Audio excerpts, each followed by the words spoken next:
and the tank is below. So therefore, by putting the fuel behind you and below, it gives you that push. Now, I'm not a chemist, I'm not a scientist, so I cannot think of the wording. I always think of kinesiology, and that's something else.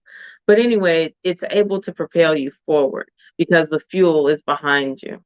The fuel is the processes of it are going on underneath you. Okay. And it's safer for the fuel to be behind you because if you have a front end collision, guess what? The fuel's back there, right? So when we think about putting fear in its proper place, fear should never be in the driver's seat. Fear should never even be in the passenger seat or the back seat. Have it out behind you and below you. That means, for one, as another analogy to kind of give a picture, if fear is below you, it's a stepping stone. Because then it means, like, now I got to get to this next step. Now I got to get to this next step. Now, it does not mean that fear won't transcend and evolve, because we can allow that as people. But by keeping fear behind you and beneath you and using it in its proper place as stepping stones and as a catalyst to push you forward, it never gets to block your view, for one. Because just think of if fear is in the driver's seat and you're in the back seat, you can't see what's going on as well as you can't control anything. If fear is in the passenger seat, but you're driving, it has all ability to, you've been with those folks that's in the car with you and their head is all in the way and you can't see, is it clear over there because they're all in the way or they're messing with the radio. Think of fear like that person, okay? So you can't really drive properly if it's sitting right beside you because it's also going to say, oh, wait a minute, slow down, stop, this, that, and the other. It's going to be that driver in the passenger seat. And so then it causes frustration, which connects to anxiety. Uh, Also, even with fear in the backseat, it's like a backseat driver. Well, where are you going? Why don't you turn here? Why'd you stop there? Why'd you? And even though you can possibly see clearer around you, you always have that second guessing in the back of your head. So be very, very mindful about where you place fear. I'm not saying to get rid of it. To get rid of fear as a person is dang near impossible.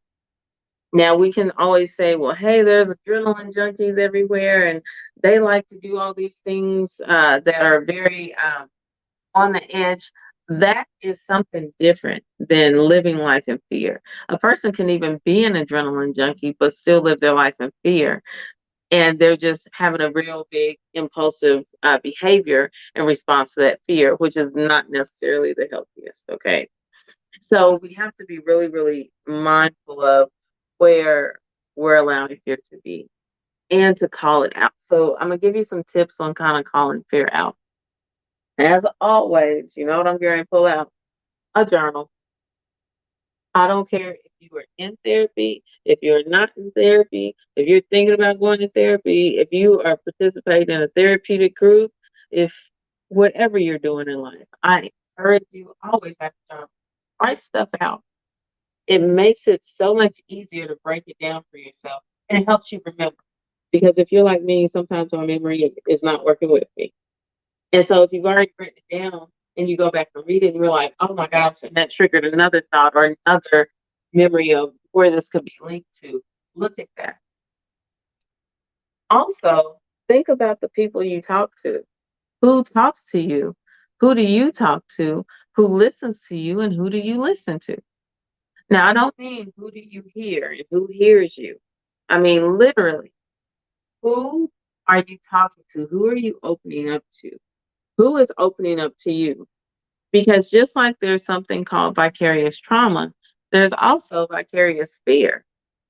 Because if I have, let's say, if I have four people in my friend group and we're all sitting there talking, and the biggest fear that many of them have talked about is like a career change, okay?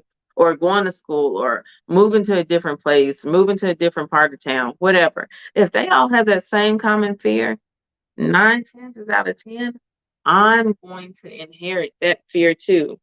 Well, if you're nervous about changing jobs and you're nervous And then we're listening to all their reasoning about why they're nervous about it, why they're fearful about it, why they don't anticipate this could be something positive. We will adopt that if we don't find a way to challenge it within self.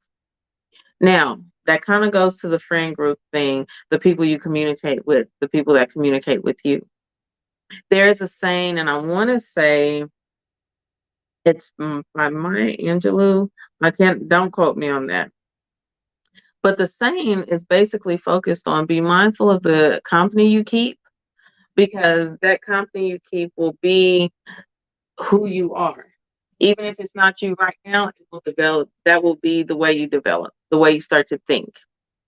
If you are the smartest person in your group, you need a whole different group. You need to be able to learn from the people that you're around, even including family.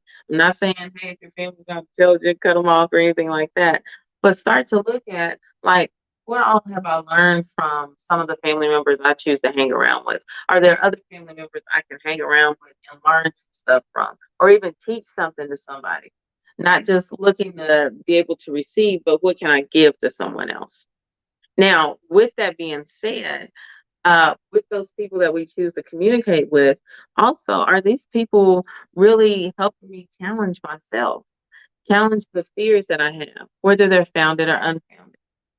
Sometimes people, that's where that poverty mindset comes from, because people will just stay in that same group. And then when someone else comes along, they'll welcome them into the group. But the minute that person begins to challenge the status quo, there's this automatic push like, hey, you need to get out of here. We don't want to hear all that positivity and possibility and move forward.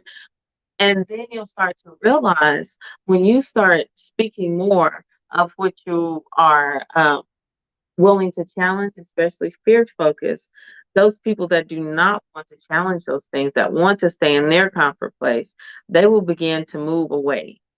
And that's fine. Let them go. Let them go. Never be fearful of allowing people to exit, because what that does is it opens up room for more people that want to be in your circle in a more positive way, in a more in a way that's more focused on forward than it will on stagnation and resounding fear. Okay. Because if you notice a person that's fearful in one area, there'll be several areas in their lives, usually, that they're fearful in. If they're fearful in entering a relationship, they're probably also, ironically, fearful of being alone.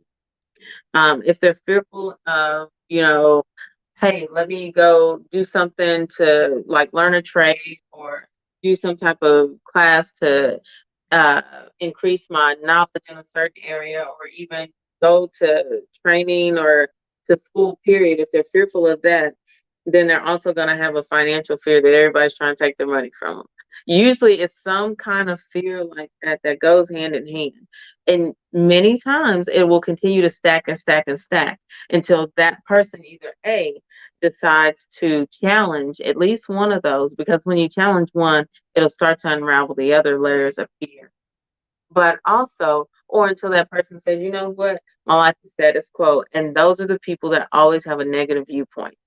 I'm stepping on somebody's toes and I'm talking about somebody's auntie. I know. And that's fine. We're calling out all the stuff today. So when that person chooses to accept that status quo and they stagnate, guess what? A stagnant person wants everybody else around them to be stagnant. They don't want anybody else disturbing that mud. Kind of think of it like, I guess the picture I'm getting is like Jumanji. Remember when they were in the quicksand? You don't want a whole bunch of people around you moving, because you're gonna start to feel like you're sinking. Like these people are getting ahead of me, and I'm just here. Not to realize that you have the power to get out of that too. So with a person that chooses, because it's a choice, and we're gonna be honest about that and upfront, a person that chooses to be stagnant, they're making the choice to remain in that situation. Now, the thing is, if you come along and you say, hey, I have a lifeline for you, and it's called Let's Get a Journal, let's move forward, let's challenge these things that either we've been told or that we've thought or that we've received as messages from wherever. And if they're willing to start stepping forward, then they're choosing to want to try to pull themselves out of the quicksand. However, If you do find a buddy and y'all are trying to work together out of quicksand, the minute they say, you know what, I think I'm gonna just sit here, you keep it pushing. Don't sit there with that person. Don't do it. Because what you'll do is look down the road 10 years later and you're like, dang, I could have been at my goal, or I could have been past my goal, or I could have whatever. And now you'll be frustrated, not only with yourself, but with that person. And it's not their fault. It's not their fault because you made that choice. You chose to say, you know what?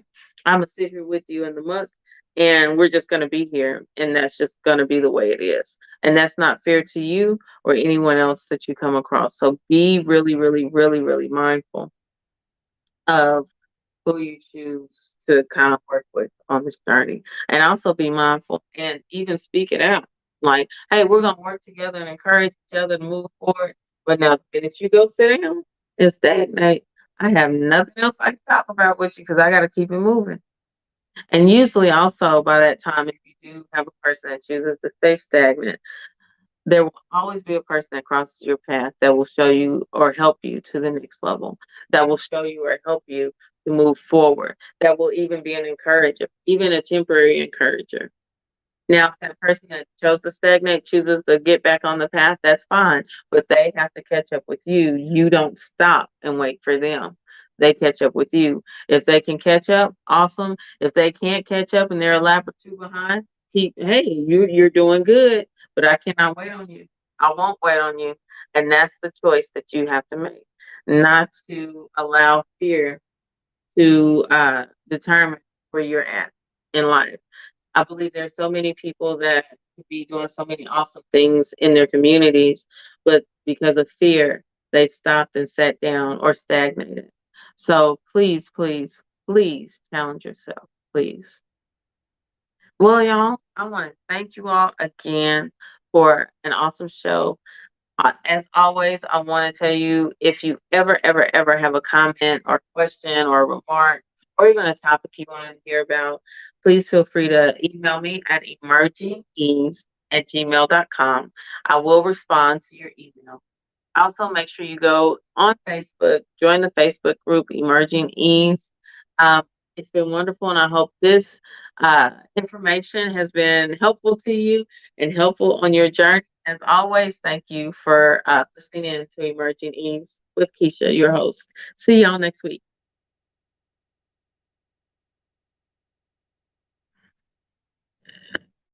Thank you for tuning in. Thank I you for tuning appreciate you in. for I taking such appreciate. a time as this to participate in your personal improvement with Emerging Ease. I'm Keisha, your host. Remember that in everything, there's an opportunity to learn and grow. If you are experiencing a difficult time, please reach out to the National Crisis Prevention Hotline at 1-800-273-8255. And I look forward to hearing from you next week on Emerging Ease with Keisha.